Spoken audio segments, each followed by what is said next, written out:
জ্বালানি তেলের দাম বাড়ানোর কোনো পরিকল্পনা নেই সরকারের। দেশের নতুন অ্যাটর্নি জেনারেল ব্যারিস্টার কাজল। প্রধানমন্ত্রীর সভাপতিত্বে জ্বালানি পরিস্থিতি মোকাবেলায় করণীয় নিয়ে বিশেষ সভা। দুদকের ৫ কর্মকর্তার বদলি। স্থানীয় সরকারে থাকবেন নির্বাচিত প্রতিনিধিরাই। ট্রাম্পের প্রস্তাব ফেরালো তেহরান, ইরান ইসরায়েল পাল্টাপাল্টি হামলা। নিউজিল্যান্ডকে হারিয়ে টি-20 সিরিজ জিতল দক্ষিণ আফ্রিকা। শুভ সন্ধ্যা, স্বাগত জানাচ্ছি বাংলাদেশ প্রতিদিন সংবাদে। এতক্ষণ শুনছিলেন সংবাদ শিরোনাম, এবারে বিস্তারিত।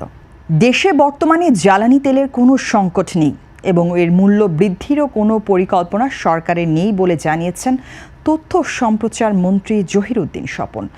আজ বুধবার বর্তমান সরকারের ১ মাস পূর্তি উপলক্ষে আয়োজিত সংবাদ সম্মেলনে তিনি এই গুরুত্বপূর্ণ তথ্যটি নিশ্চিত করেন।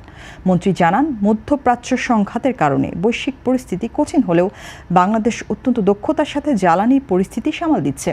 বিগত সরকারের আমদানি নির্ভর নীতির ফলে বৈদেশিক মুদ্রার উপর চাপ সৃষ্টি হলেও বর্তমান সরকার সাশ্রয়ী ও কার্যকর পরিকল্পনা গ্রহণ করেছে।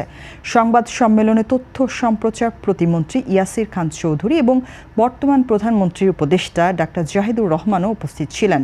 মন্ত্রী ক্ষোভ প্রকাশ করে বলেন, সোশ্যাল মিডিয়ায় ছড়িয়ে পড়া নানা গুজবের কারণে জনগণের মধ্যে এক ধরনের প্যানিক বাইং বা আতঙ্কিত হয়ে কেনাকাটার প্রবণতা তৈরি হয়েছে।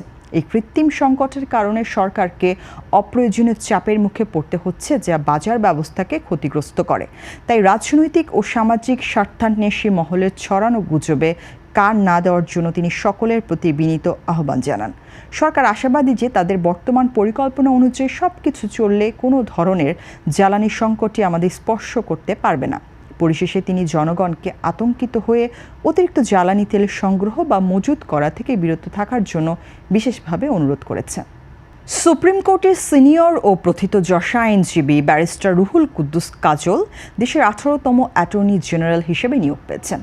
আজ বুধবার আইন মন্ত্রণালয় থেকে এই গুরুত্বপূর্ণ নিয়োগের তথ্যটি নিশ্চিত করা হয়েছে এবং আজই এই বিষয়ে প্রজ্ঞাপন জারি হতে পারে। এর আগে 17তম attorney general advocate Mohammad Asaduzzaman গত 27 ডিসেম্বর ব্যক্তিগত কারণে পদত্যাগ করে সংসদ সদস্য ও আইনমন্ত্রী নির্বাচিত হয়। পদটি শূন্য ছিল।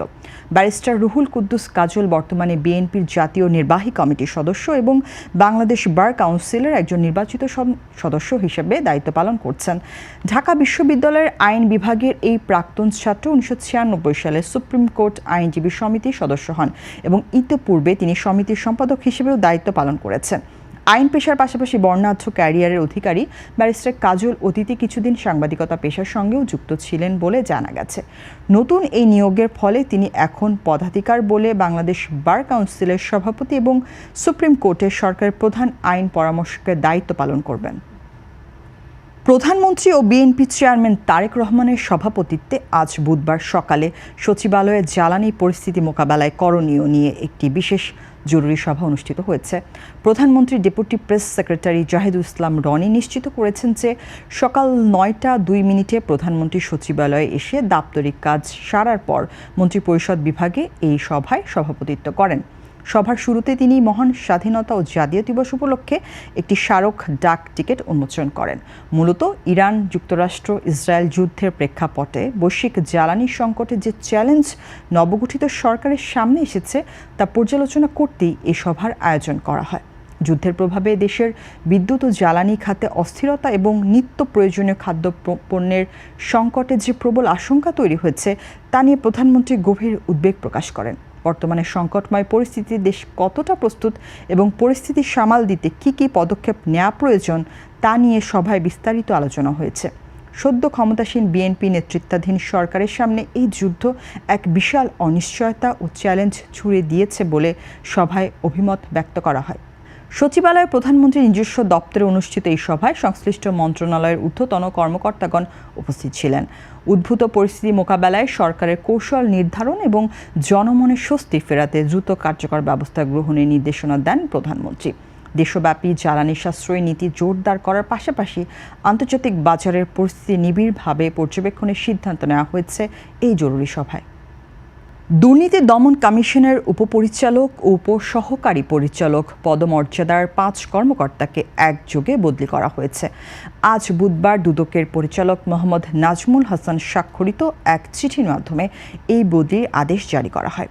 বদলিকৃতদের মধ্যে উপপরিচালক মোহাম্মদ জাহিদ কালামকে রাঙামাটি থেকে এবং মোহাম্মদ আব্দুল ওয়াদুদকে প্রশাসন শাখা থেকে প্রধান কার্যালয়ের গুরুত্বপূর্ণ বিভাগে আনা হয়েছে।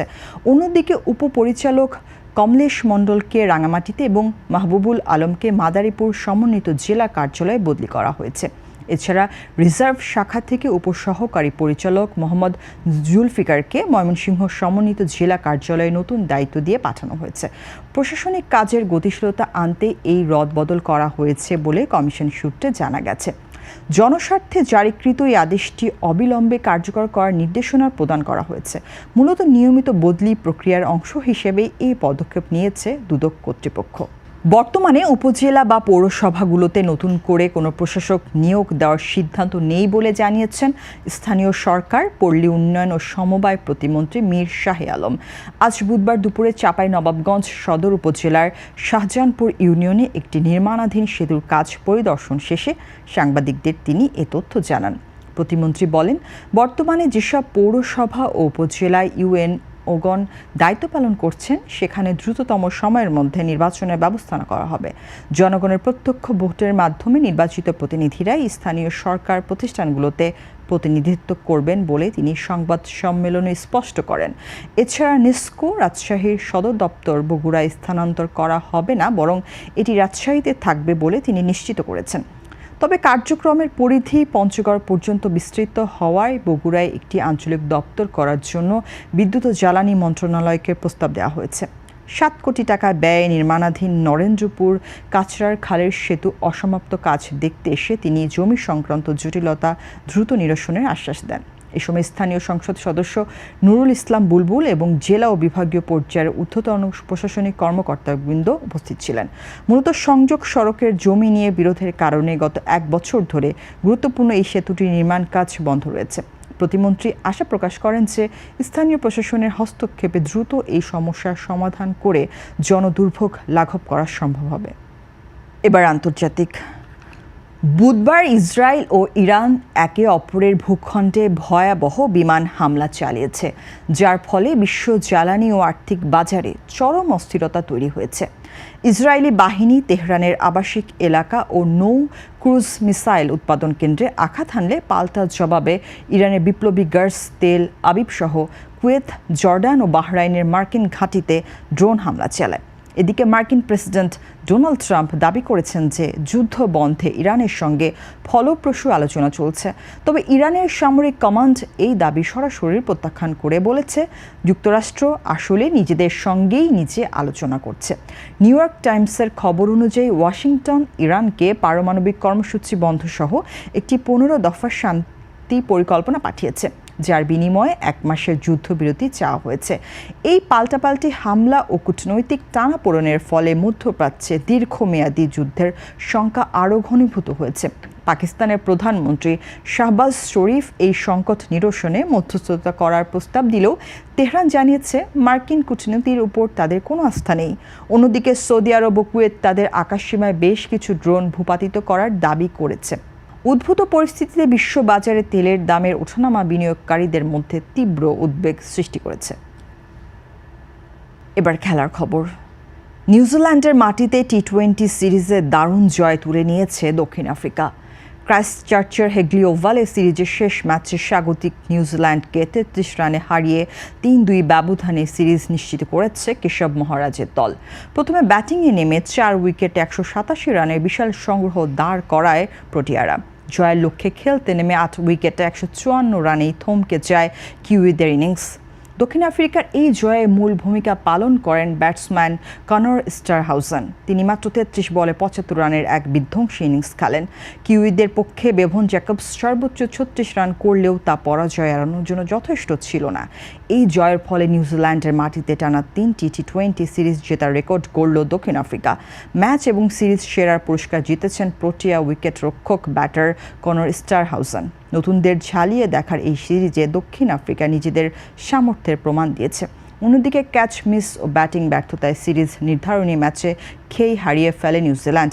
মূলত স্টার হাউসেনের মার্কুটা ব্যাটিং এবং প্রোটিয়া বোলারদের নিয়ন্ত্রিত বোলিংয়েই সহজ জয় পায় সফরকারীরা। এই ছিল আজকের সংবাদ। সবশেষ খবর জানতে চোখ রাখুন বাংলাদেশ প্রতিদিনের ইউটিউব চ্যানেল ও ফেসবুক পেজে। সবাইকে ধন্যবাদ।